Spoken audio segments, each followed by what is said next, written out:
2019년 12월 31일 중국 우한에서 발생한 집단 폐질환으로 그 모습을 드러낸 코로나19 바이러스는 1년 8개월 이상이 지났지만 여전히 종식되지 않고 있습니다. 올해도 코로나19가 전 세계적인 문제가 되고 있으며 바이러스의 확산을 막기 위한 각국 정부의 노력도 이어지고 있습니다. 그런데 얼마 전 코로나19로 지쳐있는 전 세계인들의 마음을 따뜻하게 만들어준 기분 좋은 소식이 들려왔습니다. 빗속에서 쓰러진 90대 치매 할머니 곁을 지켜 목숨을 구한 백구의 사연이 미국 CNN 방송 등 해외 언론을 타고 세계에 소개되고 있습니다.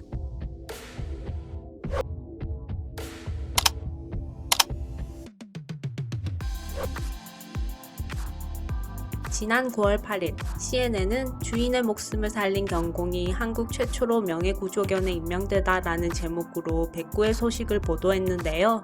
미국 CNN 방송은 충실한 백구 덕분에 실종된 할머니를 찾을 수 있었다라며 경공 백구는 강아지가 사람의 가장 친한 친구인 이유를 다시 한번 보여주었고 믿을 수 없는 기적을 만들었다라고 설명했습니다. 또 CNN뿐만 아니라 ABC 방송과 MBC 방송, 워싱턴 포스트 등에서도 백구의 감동적인 사연을 일제히 타진하며 코로나19로 지친 세계인의 마음에 잔잔한 감동을 주었습니다. 지난 8월 25일 충남 홍성에서 치매를 앓고 있던 90대 할머니가 새벽에 홀로 집을 나섰다가 실종되는 사건이 발생했습니다. 불편한 몸으로 반려견과 함께 마을을 벗어나는 장면이 근처 축사 CCTV에 마지막으로 포착되었습니다. 마을 주민이 총동원되고 119 구조대와 경찰은 대대적인 수색에 나섰지만 당시 어둡고 새벽부터 내린 비로 인해 할머니를 찾는 데 어려움을 겪었습니다. 결국 충남경찰청에서 드론을 띄워 할머니를 수색했는데요. 이틀이 지난 실종 40시간 만에 집에서 약 2km 떨어진 곳에 쓰러져 있던 할머니를 발견할 수 있었습니다. 빗속에서 체온이 떨어져 위험했지만 할머니의 곁에는 백구가 있었습니다.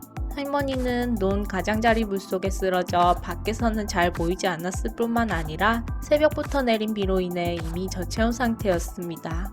하지만 할머니와 함께 집을 나선 백구가 할머니가 쓰러진 40여 시간 내내 곁을 지켰습니다. 백구가 할머니 옆에서 핥아주고 몸을 비비며 할머니의 체온을 유지시켜줬고 경찰의 열화상 탐지용 드론이 기력이 다한 할머니 대신 백구의 생체 신호를 탐지해 함께 있던 할머니를 구조하는 데 결정적인 역할을 한 것이죠. 백구와 할머니는 각별한 인연이 있는데요. 사실 할머니를 구한 백구는 한때 유기견이었다고 합니다. 3년 전인 지난 2018년 길에서 큰 개에게 물려 목숨이 위태했는데 이를 발견한 할머니와 가족들이 백구를 지극정성으로 보살펴 목숨을 구했다고 합니다. 이후 할머니와 백구는 한시도 떨어지지 않을 만큼 둘도 없는 사이가 됐고 평소에도 기력이 약하신 할머니가 외출을 하면 백구가 항시 호의를 했다고 하네요. 할머니가 정성껏 보살펴 목숨을 구해줬던 백구가 이번에는 자신을 구해준 할머니 목숨을 구하는 데 결정적 역할을 하면서 해당 사연은 많은 이들에게 감동을 선사해 주었고 2021년 9월 6일 충남 소방본부는 반려견 백구를 전국 1호 명예 119 구조견으로 임명하고 소방교 계급장을 수여했습니다. 전국에서 반려견이 명예 구조견으로 임명된 건 백구가 처음이라고 하네요. 현재 소방청 소속으로 활동하는 119 구조견은 28마리라고 합니다. 9개 시도 소방서에 배치돼 활동 중인 119 구조견은 화재와 폭발 붕괴 사고나 재난 현장, 실종 사건 등에서 사람을 찾을 때 투입되죠. 지난해 7월 고 박원순 서울시장 실종 사건 때도 한강공원에서 실종된 고 손정민 씨의 주검을 한강에서 최초로 발견한 것도 사람보다 구조견의 역할이 컸습니다. 인간에 비해 최소 1만 배 이상 발달된 후각과 청각을 이용해 인간의 능력과 첨단 기기로도 식별이 불가능한 경우에도 실종자의 위치를 신속하고 정확하게 탐색해 인명을 구조한답니다. 구조견이 될 수 있는 견종이 정해져 있는 건 아닙니다.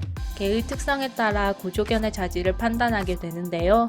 인간을 좋아하고 소유욕이 있으며 체력이 강해야 한다는 점이 필수 요소입니다. 대표적으로 셰퍼드, 마리노이즈, 리트리버, 보더콜리 등이 이에 해당하는데요. 손정민 씨를 발견한 민간 구조견 오투도 마리노이즈 견종입니다. 119 구조견이 아니더라도 민간에서도 구조견 자격증을 취득할 수 있는데 이 시험을 통과하게 되면 경찰과 소방서 등과 협조가 가능하다고 합니다. 구조견들이 지난해 구조한 사람은 37명이라고 하는데요. 662차례 현장에 출동해 얻어낸 성과라고 합니다. 구조견이 적극적으로 사건 현장에 투입될 수 있도록 비영리 단체가 적극적으로 지원하기도 합니다. 한국인명구조애견협회에서는 전국 시도 단위로 팀을 운영하며 24시간 대기 체제로 지원 요청이 오면 언제든 사건에 뛰어들 준비를 하고 있습니다. 출동 지원 요청을 받게 되면 구조견이 핸들러와 함께 현장 지원에 나가게 됩니다. 이 단체에 소속된 인명구조견과 사체 탐지견은 총 15마리라고 합니다. 하지만 구조견에 대해 사람들이 잘 알지 못하다 보니 오해하는 경우가 종종 발생한다고 합니다. 산지에서 실종사고가 발생했을 경우 산을 수색하는 구조견을 들개로 인해 등산객들이 이들을 위협하는 경우도 있습니다. 구조견에 대한 인식이 부족한 탓에 수중수색을 위해 개가 뛰어들면 동물학대가 아니냐는 오해를 받기도 하고 왜 입마개를 하지 않냐고 묻기도 합니다. 정부에서도 구조견의 필요성을 깨닫고 육성에 나서고 있는데요. 소방청은 지난해 12월 국회에서 개정된 119 구조구급에 관한 법률에 따라 119 구조견대를 설치하겠다는 계획을 밝혔습니다. 119 구조견대가 마련되면 기존의 인명구조견 외에 화재조사견, 순환구조견, 사체 탐지견까지 소방관 활동 범위를 넓힐 수 있습니다. 또 2024년까지 특수목적견 20마리를 추가로 배치할 계획을 밝히기도 했습니다. 반려동물 천만시대, 반려견에 대한 인식이 높아짐에도 불구하고 구조견에 대해서는 아직까지 큰 관심이 미치지 않는 것이 현실입니다. 구조견들이 어느 순간부터 사람을 위해 희생을 하는 개로 학대받는다는 말도 안 되는 시선이 생겨나고 있습니다. 실종자 구조활동은 절대적으로 구조견 핸들러와 구조견 간의 신뢰가 구축되어야 하며 교감이 필요합니다. 구조견의 활동에서 학대가 있다면 구조활동 자체가 불가능하죠. 더구나 구조견을 양성하고 지원활동을 하는 구조견 훈련사와 핸들러들은 개가 좋아서 훈련 전문가가 되었고 구조견 봉사활동을 하기 위해서 많은 시간과 비용을 투입하는 등 자기 희생과 재능을 기부하고 있는 사람들입니다.